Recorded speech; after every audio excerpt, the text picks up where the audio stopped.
tombé récemment sur les vidéos de Malik Bench et je trouvais ça super intéressant.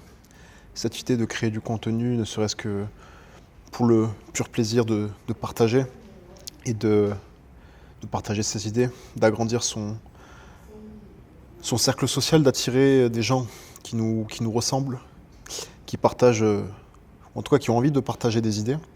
Je trouvais ça super intéressant. Donc je pense que de temps en temps, voilà, je vais créer une chaîne juste pour ça et parler de temps en temps d'idées qui me plaisent vraiment. Et aujourd'hui, j'avais envie de parler de plusieurs sujets, à commencer par le premier qui est la vérité versus avoir raison. Personnellement, j'ai toujours aimé débattre d'idées, de croyances. Et il y a un truc qui m'a toujours agacé, au plus haut point, c'est les personnes qui, même si tu leur mets des arguments logiques en face des yeux, tu leur montres que par A plus B qu'ils ont faux, ils vont quand même rester accrochés à leurs croyances. Et ça, c'est quelque chose, pendant longtemps, ça me mettait en colère. C'est quelque chose, pendant longtemps, ça me frustrait. Je me disais, mais putain, comment ces personnes sont bêtes, je comprends pas. Et donc, ça me torturait l'esprit. Donc, je me disais, c'est peut-être que je les ai pas convaincus, je les ai pas assez convaincus, on va rajouter une couche. Et le problème, c'est que je me suis embrouillé quand même avec pas mal de monde, que ce soit avec mes copines, donc souvent des femmes, mais aussi avec des hommes, parce que justement, il n'y avait pas cette volonté d'aller chercher la vérité. Et ça a été la conclusion que j'ai compris plus tard, c'est que, en fait, les gens, ils s'en foutent de la vérité. Ils s'en foutent de savoir qu'est-ce qui est réel, de savoir qu'est-ce qui est vrai. La plupart des gens, ils veulent juste savoir... Enfin, c'est même pas qu'ils veulent savoir, c'est qu'ils veulent juste avoir raison. Même si c'est faux. J'ai mis trop de temps à le comprendre, pourtant je le savais, mais pour vraiment l'intellectualiser et s'en rendre compte et l'appliquer au monde réel, si je peux dire, je me suis vraiment rendu compte que ouais, les personnes, elles avaient du mal à se dire « j'ai tort ». En fait, depuis le début, je suis sur la mauvaise façon de penser. Et donc, je me remets en question. Et c'est ce problème de remise en question, en fait, c'est que je pense que la plupart des gens ne se remettront jamais en question, et c'est ok. J'en ai parlé justement avec mon thérapeute, et je pense que n'importe qui devrait voir un psychologue, honnêtement. Et je lui disais, je comprends pas pourquoi, moi ça m'énerve les gens qui veulent toujours avoir raison et qui veulent pas savoir la vérité. Parce que moi je suis quelqu'un, je pense, c'est même pas je pense, c'est que tous les tests le montrent, c'est que je suis très analytique, un profil bleu si on peut dire. Donc j'aime bien comprendre, j'aime bien les informations, j'aime bien les échanges profonds, les discussions profondes. Et c'est très compliqué d'avoir ça avec des personnes du quotidien. Tu vois, quand je vais en France, ça va être très compliqué, parce que je me suis expatrié à Bangkok, ça je vais y revenir après. Mais c'est très compliqué d'avoir des discussions profondes, clairement. Et ça, c'est un truc que j'aimerais retrouver plus souvent. Donc j'ai énormément fait le tri dans mon entourage. Aujourd'hui, mon entourage, je l'ai presque trié de manière autistique. Et en fait, j'ai que des mecs... En fait, ce qui est drôle, c'est que... Ce qui est drôle, ce qui me fait sourire, c'est que tous les mecs dans mon entourage, si je peux dire, ils ont tellement un côté très analytique et tellement détaché de l'émotionnel que j'ai l'impression d'avoir un entourage d'autistes, littéralement. C'est-à-dire que ces mecs-là, quand je leur demande, ils savent pas s'ils sont autistes, ils veulent pas s'auto-diagnostiquer, mais ils me disent ouais, j'ai quand même, je pense que je suis autiste. Donc c'est un truc qui me fait assez sourire, parce que moi je suis un peu dans le même cas. J'ai toujours eu l'impression que j'avais du mal à m'intégrer justement en société. Avec la plupart des gens, ça connecte pas. Alors que tu sais, t'as toujours ce pote qui arrive à connecter et à parler avec à peu près tout le monde. Moi, c'est pas forcément le cas. Moi, j'ai du mal, par exemple, avec des personnes qui ont tout le temps des, tu sais, les small talk, ça me casse les couilles, mais d'une puissance. C'est parler de tout et de rien, de la météo, de savoir qu'est-ce que j'ai mangé hier. J'ouvre plein de tiroirs, mais j'ai eu un problème pendant longtemps, et je pense que c'est un problème que j'ai toujours et je travaille dessus, c'est que j'ai du mal à connecter avec des femmes. On me demande souvent, ouais Théo, pourquoi t'as pas d'amis filles? Parce qu'en fait, j'arrive pas à avoir des discussions profondes avec les femmes.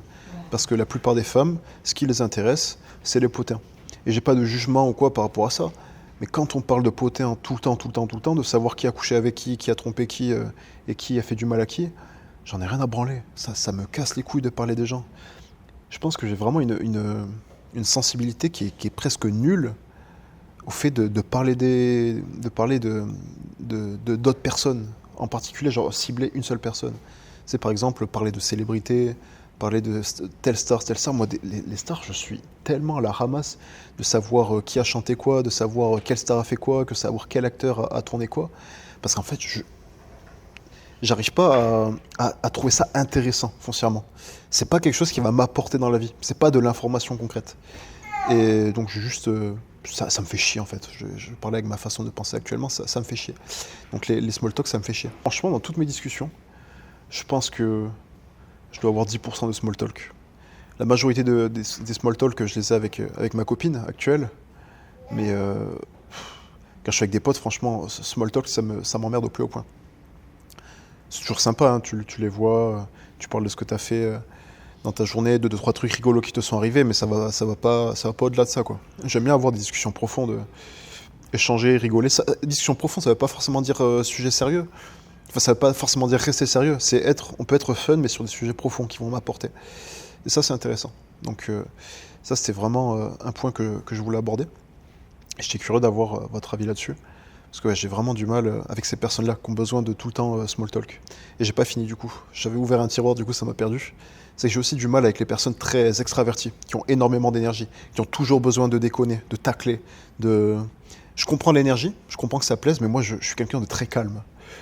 C'est dû à ma personnalité, c'est dû aussi au sport où je me bute énormément. En ce moment je suis dans une dynamique de bodybuilding, donc forcément t'es tout le temps nerveusement haché. Donc je pense que t'as pas envie de sauter dans tous les sens. Et j'ai vraiment du mal avec ces personnes. J'aime pas dire profil bleu, profil jaune, mais au moins ça parle.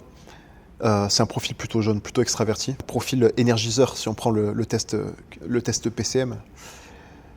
C'est pas ces personnes-là avec qui je vais avoir des facilités à connecter. Et les pires personnes, et j'en rencontre tout le temps avec, mon train de vie en tant qu'expatrié à Bangkok, c'est les profils rouges. Les profils, encore une fois, j'aime pas les étiquettes, mais c'est vraiment pour que tout le monde comprenne ma pensée. C'est que ces profils-là, qu'est-ce qui me fatigue? J'ai l'impression qu'il y a toujours ce besoin de prouver, ce besoin d'ego. Cette personne, tu vas la rencontrer, si je la rencontre à la salle de sport ou quoi que ce soit, il va y avoir un petit compliment sur mon physique, et puis tout de suite, ouais, combien tu benches? Comparer le bench, comparer les perfs sur les tractions, comparer les perfs sur les dips. On s'en branle, franchement. Parle-moi de choses intéressantes, tu vois. Si tu veux me parler de sport, me parle pas de tes perfs, tu vois, parle-moi... dis-moi comment t'as optimisé le recrutement de tes pecs, j'en sais rien, tu vois, si c'est un sujet qui t'intéresse. Je vais avoir aussi les personnes, quand je vais les rencontrer dans un cadre entrepreneurial, qui vont me parler tout de suite de leur chiffre d'affaires. Je leur ai même pas demandé, parce que dans la plupart des cas, ça m'intéresse même pas. À moins que ça soit une activité qui sorte de l'ordinaire, et je suis curieux, mais un mec qui fait de l'e-commerce ou quoi que ce soit, même qui est infopreneur, coach ou n'importe quoi, consultant, je m'en branle de son chiffre d'affaires, franchement. Très honnêtement, je m'en fiche. Je suis toujours curieux si le mec, je sais pas, il fait un truc un peu atypique. Je me dis, ouais, quel est le potentiel de cette activité, tu vois, par curiosité. Mais ça va être jamais pour me comparer. Donc les mecs qui sont tout le temps là à flex, du coup, qui flex sur l'argent, qui flex sur le business, qui flex sur la muscu. Et dernière chose, qui flex aussi sur les meufs. Parce qu'il faut savoir que j'ai une activité, du coup, avec les hommes, que je les aide à sortir de la dépendance affective. Parce qu'il y a beaucoup d'hommes qui sont accomplis dans leur vie et qui sont malheureusement dépendants affectifs. Et du coup, ça les ruine parce qu'ils dépendent toujours d'une femme pour être heureux. Et du coup, forcément, on en vient toujours au sujet des femmes. Il y a toujours ce besoin de demander, ouais, toi, avec combien de meufs t'as couché? Qu'est-ce qu'on s'en bat les couilles? Ok, t'as 70 de body count, ça montre juste que t'es pas capable de dire non à une femme qui te plaît moyen. Tu couches juste avec n'importe quelle femme. Et puis les mecs de Bangkok qui me disent qu'ils ont 150 de body count, oui ok, mais si les trois quarts c'est des prostituées, c'est pas intéressant. Je m'en fiche. Pareil, ça on pourrait en parler des prostituées, mais c'est quelque chose, il y a tellement d'hommes qui ont cette facilité de tomber là-dedans, alors que les gars, c'est tellement facile de rencontrer une femme. Si vous voulez juste coucher facilement, sortez dans la rue. Vous n'êtes pas à la campagne, je vous jure, sortez et allez parler à des femmes. Des femmes, il y en a tellement qui attendent que ça, c'est pas des princesses. Sortez les gars, parlez. Je voulais enchaîner, ça tombe bien sur les femmes et le choix de vie. J'ai beaucoup de clients aujourd'hui qui sont très malheureux à cause d'une femme en situation de rupture. Parce qu'aujourd'hui, mon business, c'est d'aider les hommes justement à se retrouver eux-mêmes pour potentiellement récupérer leur ex. Mais ma priorité, c'est de les faire se retrouver eux-mêmes et de régler cette dépendance affective. C'est-à-dire, je me sens heureux si ma copine elle est heureuse. Et je suis malheureux parce que je suis plus avec ma copine. Pour moi, c'est pas normal. C'est de la dépendance affective. Et je pense que, et je m'en rends compte avec tous les clients que j'ai, plus l'expérience que j'ai personnellement, c'est qu'il y a beaucoup d'hommes qui, pour des raisons émotionnelles, pour des raisons d'un romantisme, d'un amour éros, comme dirait Léo des Philogènes, qui décident de se mettre en couple. Le problème, c'est qu'un couple, c'est pas une décision émotionnelle. Et ça va même au-delà du couple, parce qu'en quoi un couple c'est rien, ça n'a pas d'engagement, ça peut être une amourette, mais qui décide de construire une vie avec cette femme, qui décide de se marier, qui décide d'avoir des enfants. Pour une femme dont les critères ont été sélectionnés, enfin dont les critères étaient émotionnels en fait. C'est je me sens bien avec elle, je suis heureux quand je suis avec elle, je la fais sourire, elle me fait sourire, on se met ensemble.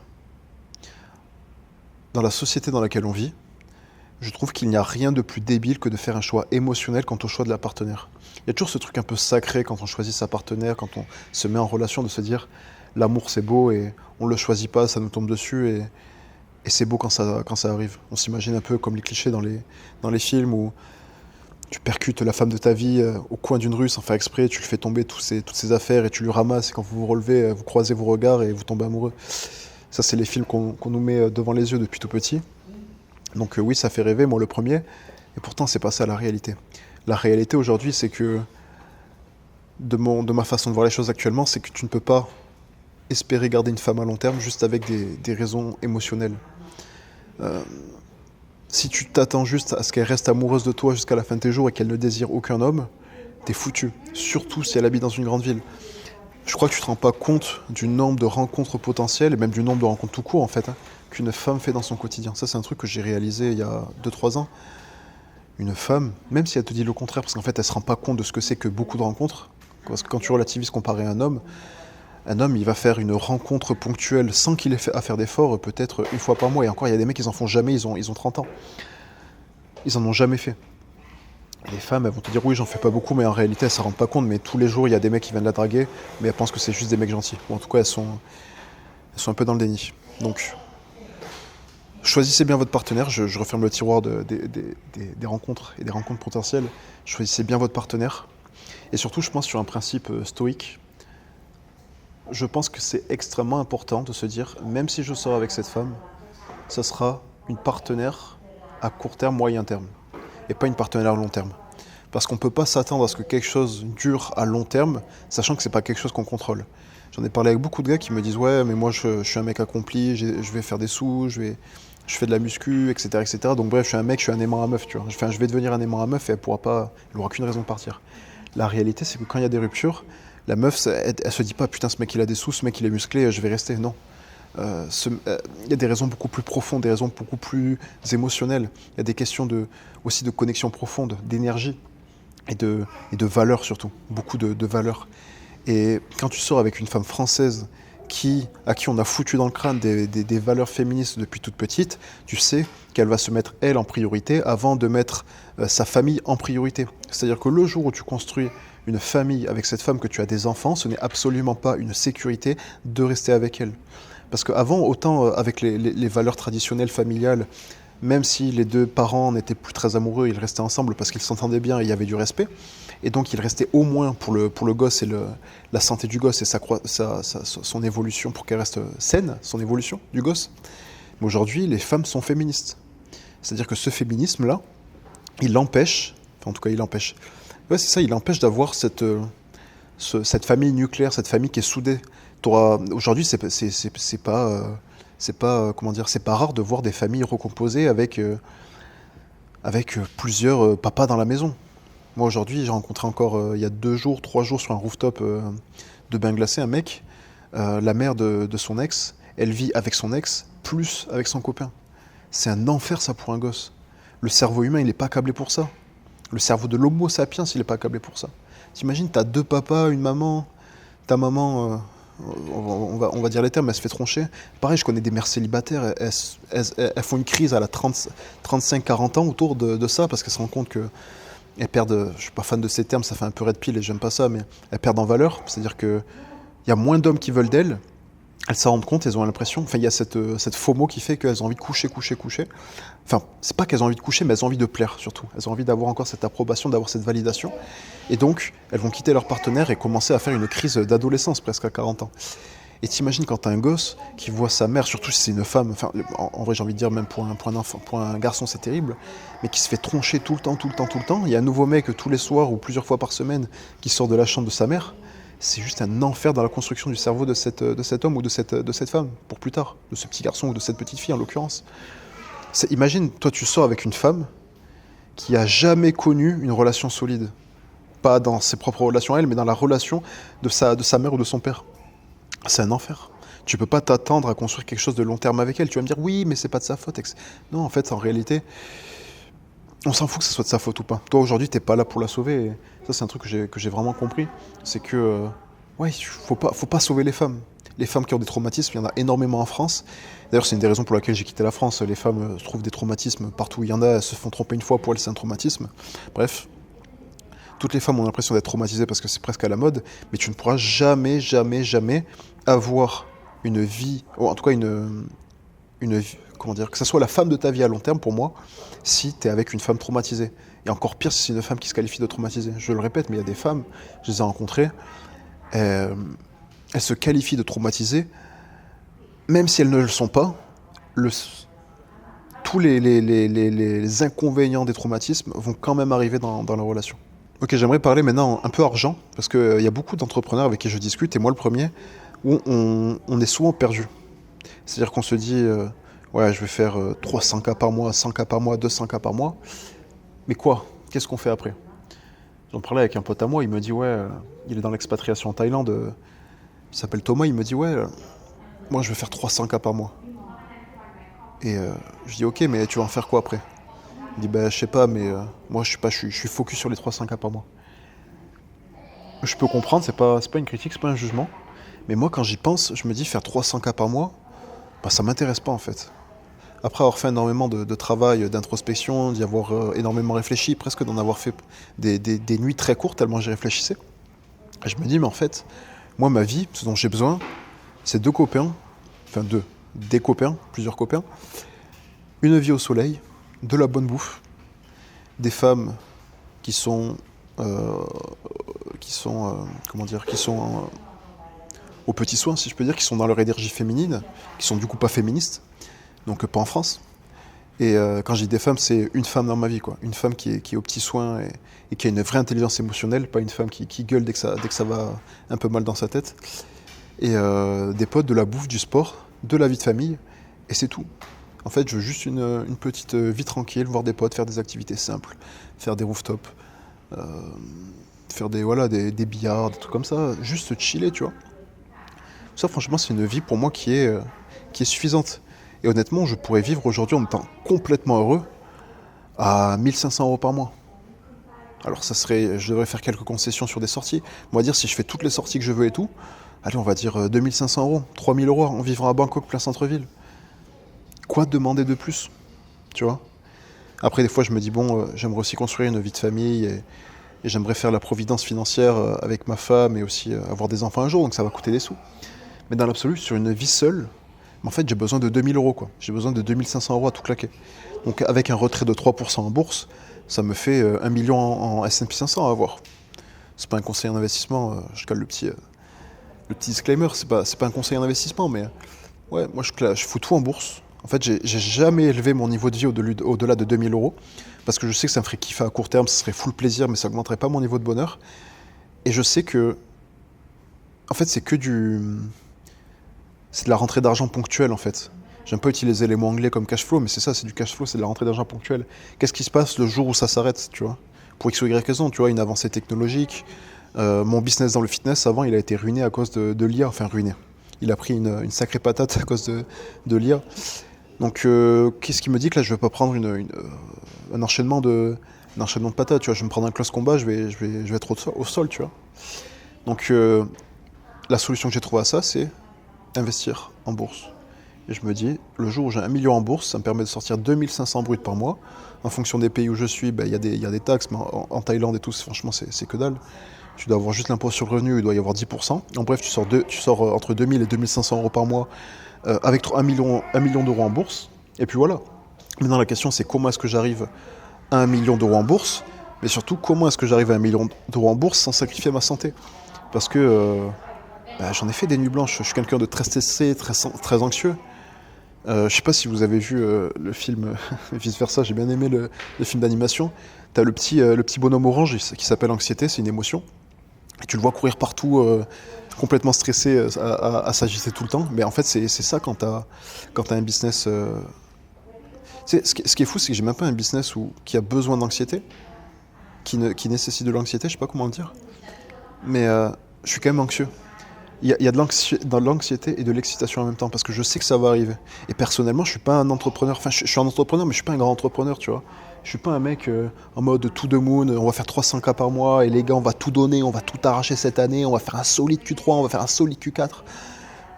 J'en ai rien à branler. Moi, franchement, je suis un feignant. Ce que je veux, c'est voir mes potes, c'est sortir. Quand je dis sortir, c'est pas faire des soirées, tu vois, c'est juste un après-midi, aller sur un rooftop, aller faire des bains, parler, avoir des deep talks, voir ma femme, et c'est tout.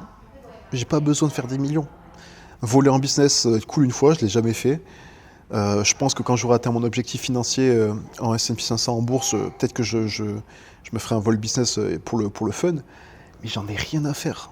En fait, moi, aujourd'hui, mon objectif, c'est comment est-ce que j'arrive à 1 million d'euros en S&P 500 le plus rapidement possible, parce que j'ai envie d'arrêter de travailler le plus rapidement possible, mais aussi sans sacrifier ma santé mentale, sans avoir des nuits de stress intense. Parce que j'ai aussi envie de vivre à long terme.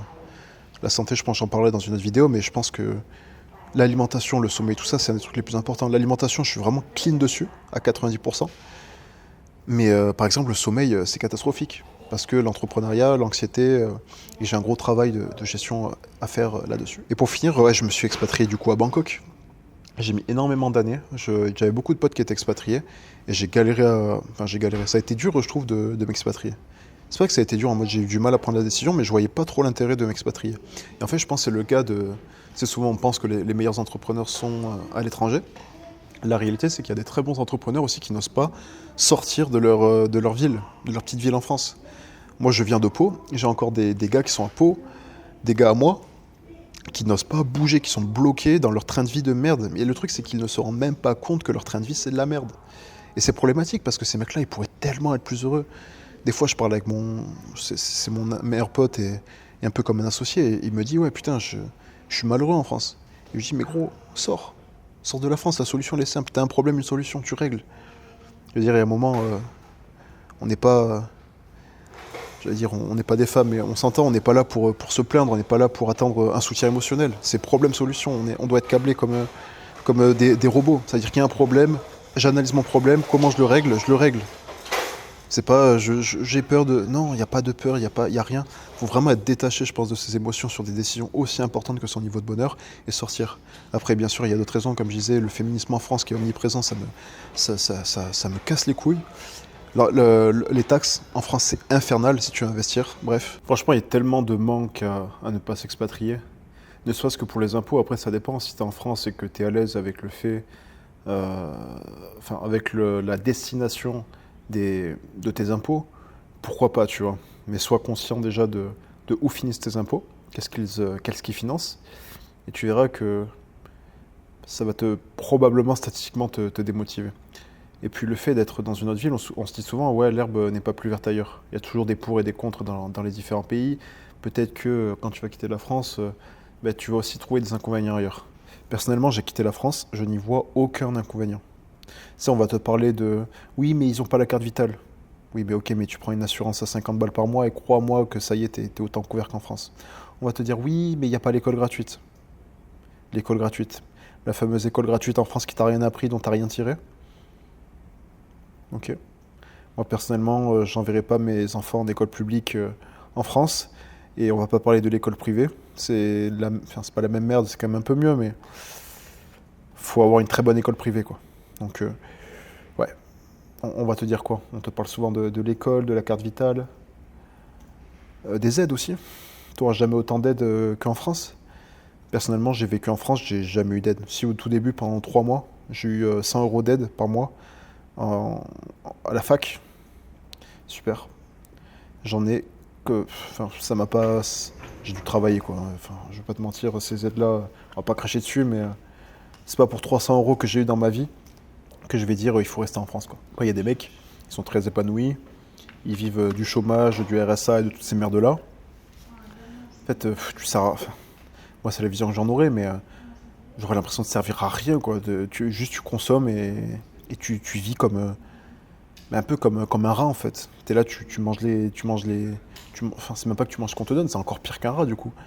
Tu sers à rien. littéralement, tu n'apportes rien à la société. C'est pas péjoratif, en soi, tu peux accepter ça, mais personnellement, je me sentirais pas bien à cette idée. Bref, je pense qu'il n'y a pas forcément d'intérêt de rester en France, même en termes de sécurité. J'ai quand même pour projet de monter une famille, d'avoir des enfants, etc., etc. Déjà, première chose plutôt, les femmes en France, c'est une catastrophe. Je pense que la plupart des relations avec des femmes d'origine française et de valeurs françaises finiront à l'échec.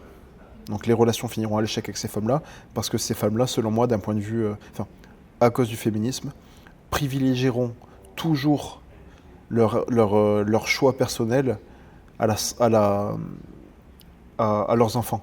C'est-à-dire qu'elles préféreront quitter leur mari parce qu'elles se sentent plus aussi épanouies qu'à leur début et qu'à leur jeunesse, plutôt que de se dire ce mec il me respecte, ce mec je me sens bien avec lui, ce mec il m'apporte des choses. Certes, j'ai plus le même amour qu'au début, j'ai pas les mêmes papillons dans le ventre qu'au début, mais j'ai quand même cette valeur famille qui est importante.